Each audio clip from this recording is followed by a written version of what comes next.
नमस्कार, पुन्हा एकदा एका नवीन व्हिडिओसोबत तुम्हा सर्वांचं आपल्या चॅनेलमध्ये खूप खूप स्वागत आहे. तुमच्या जर ब्लाऊजचं शोल्डर उतरत असेल तर कशा पद्धतीनं तुम्ही इथं बदल करायचे आहेत हे मी तुम्हाला अगदी सविस्तर असं समजावून सांगणार आहे. तर इथं पहा, मी घेणार आहे 32 साईज. एकदम छोटी साईज असते ना, त्यामध्ये पहा तुमचे शोल्डर जे आहेत ते उतरतात. 30, 32, 28 साईजमध्ये जास्तीत जास्त शोल्डर उतरतात. तर त्यासाठी इथं मी सर्व तुम्हाला उपाय सांगणार आहे. आता इथं सर्वात महत्त्वाचा पॉईंट काय असतो, शोल्डर उतरतं कशामुळे. एक तर तुमचा मुंडा टाईट, मुंडा लूज, शोल्डर जास्त आणि शोल्डरची जी आपण गळारुंदी ठेवतो ती जास्त. हे 4 कारणं आहेत. तर इथं मी पहिलं कारण शोल्डर देते. पहिलं कारण काय आहे आपलं, शोल्डर. तर इथं तुम्ही 32 साईज घेता. आता कोणी कोणी पहा 32 साईजमध्ये 5.5 इंच शोल्डर घेतात, 10 इंच गळ्यासाठी. मग यामध्ये तुम्ही काय करता, परत इथं गळ्याची रुंदी जी आहे ती 2.5 इंच ठेवता. मग हे शोल्डर जे आहे ते उतरणारच, कारण गळ्याची रुंदी 2.5 इंच म्हणजे छोट्या साईजसाठी भरपूर होते आणि हे शोल्डर सुद्धा जास्त होतं. हे जे शोल्डर आहे हे आपल्याला कमी पाहिजे. मग हे जिथं हवं आहे, खांद्यावरती जिथे बसायला पाहिजे तिथं हे शोल्डर बसत नाही, कारण हे आपण जास्त घेतलंय. आणि त्यात तुम्ही गळारुंदी सुद्धा जास्त घेतल्यामुळे हे काय होतं, पसरतं. त्यामुळे इथं हे शोल्डर उतरतं. तर ते होऊ नये. आता कोणी कोणी कटिंग करत असेल त्याबद्दल मला काही म्हणायचं नाही, परंतु उतरत असतील तर तुम्ही काय बदल करायचे आहे हे मी तुम्हाला सांगते. तर इथं जसं मी नेहमी 5 इंच शोल्डर घेते.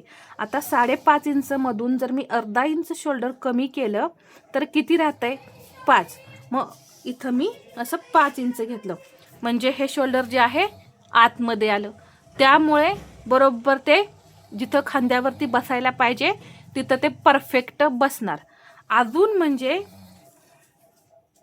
थांबा, मी इथं अजून 5 इंचावरती मार्किंग करून घेते आणि 5.25 इंच मी मुंडा घेते.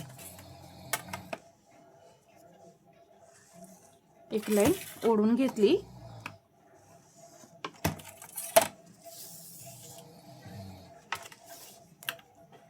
इथं 8 इंच आणि हे 1.5 इंच मार्जिन. आता हे मी जोडून घेते. कंबर वगैरे मी इथं काही इथं मोजून नाही दाखवत, शोल्डर का उतरतं हे मी तुम्हाला समजावून सांगते. ठीक आहे. आता इथं आपलं शोल्डर आपण पाहिलं, शोल्डर जास्त झाल्यामुळे शोल्डर उतरतं. दुसरं म्हणजे गळ्याची रुंदी. इथं 2 गळा रुंदी, जी गळा रुंदी आहे या इथे तुम्ही जेवढी घेता, आता समजा तुम्ही घेतलेली आहे 2.5 इंच किंवा 2.25 इंच, तरीही शोल्डर उतरत असेल तर तुम्ही त्यातून अजून मायनस करायचंय. तर मी इथं 32 साईजमध्ये गळ्याची रुंदी फक्त 2 इंच घेते. इथं किती घेतली मी गळा रुंदी, 2 इंच.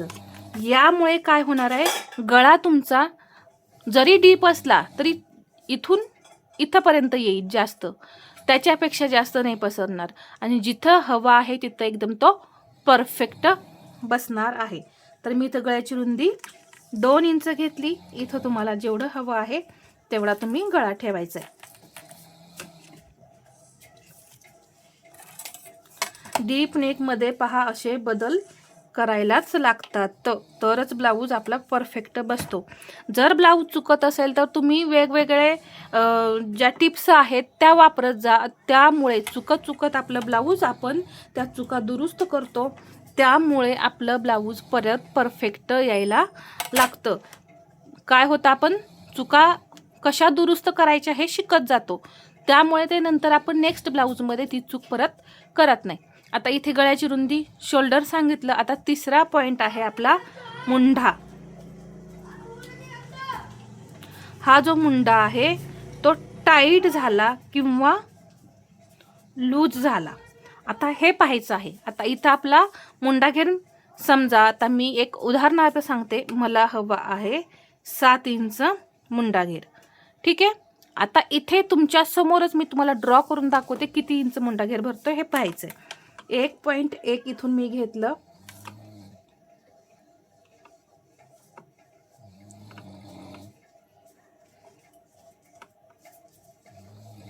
या पद्धतीने मी मुंड्याला आकार दिले.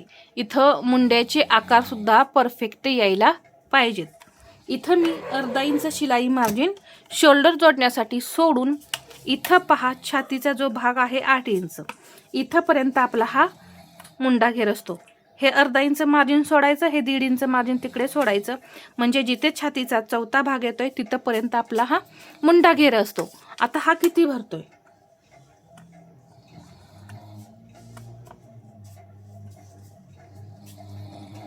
हा भरतोय 5.25 इंच. पहा बरोबर असा 5.25 इंच हा मुंडा घेर आपला.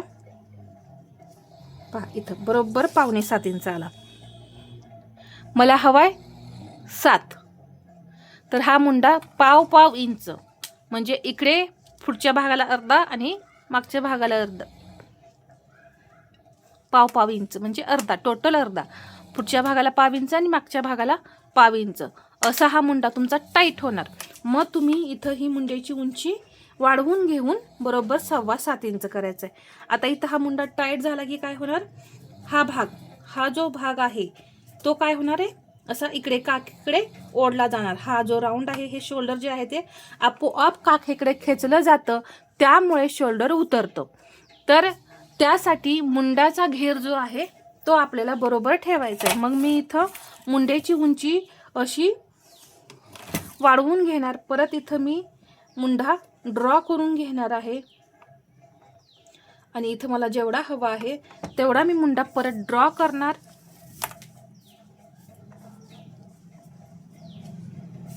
आणि पहा बरोबर 7 इंच आणि वरती 1 पॉइंट हा मुंडा भरलाय या पद्धतीने. तर 1 पॉइंटने काही फरक पडत नाही, 1 पॉइंट एक्स्ट्रा असला तरी चालेल. तर या पद्धतीनं मुंडा टाईट होऊ द्यायचा नाही आणि लूजही होऊ द्यायचा नाही. समजा आता मला इथे 6.5 इंच हवा आहे आणि हा भरला 7, तर हा मुंडा होणार आहे लूज. इथं लूज पडणार आहे. टाईट जर ब्लाऊज म्हणजे जसा एकदम परफेक्ट जर बसला तर तो जाग्यावरून हलत नाही. टाईट झाला तर हे ओढलं जातं आणि लूज झाला तर इथं हे लूज होऊन इथं घोळ यायला सुरुवात होते इथं, आणि हे आपोआप लूज झाल्यामुळे शोल्डर सुद्धा आपोआप उतरतं. मुंड्याविषयी मी माहिती सांगितली. अजून म्हणजे चौथं कारण आपलं आहे, जेव्हा आपण ब्लाऊज स्टिच करतो त्यावेळेस पायपिंग एकदम परफेक्ट असणं हे सुद्धा महत्त्वाचं आहे. पायपिंगचा जो आपण जी पायपिंग करतो गळ्याला ती सुद्धा एकदम परफेक्ट येणं गरजेचं आहे. 100% जेव्हा आपली पायपिंग चुकते, पायपिंग व्यवस्थित लावत नाही त्यावेळेस सुद्धा शोल्डर उतरतं. तर पायपिंगला आपण उरेपट्टी घ्यायची आहे आणि इथून गळ्यापासून जवळपास 2.5 इंच खेचून लावायचे.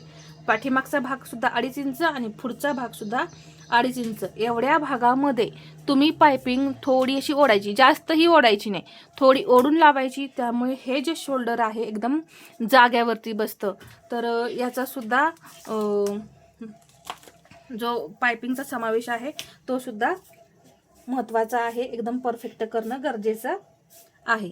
तर अशा पद्धतीने इथे मी तुम्हाला शोल्डर उतरत असेल तर कशा पद्धतीने बदल करायचे आहे, शोल्डर पडू नये यासाठी काय करायचं आहे हे मी तुम्हाला अगदी सविस्तर असं समजावून सांगितलंय. तर हा व्हिडिओ आवडला असेल तर लाईक करा, शेअर करा आणि असेच नवनवीन व्हिडिओ पाहण्यासाठी आपल्या चॅनलला सबस्क्राईब करायला विसरू नका. धन्यवाद.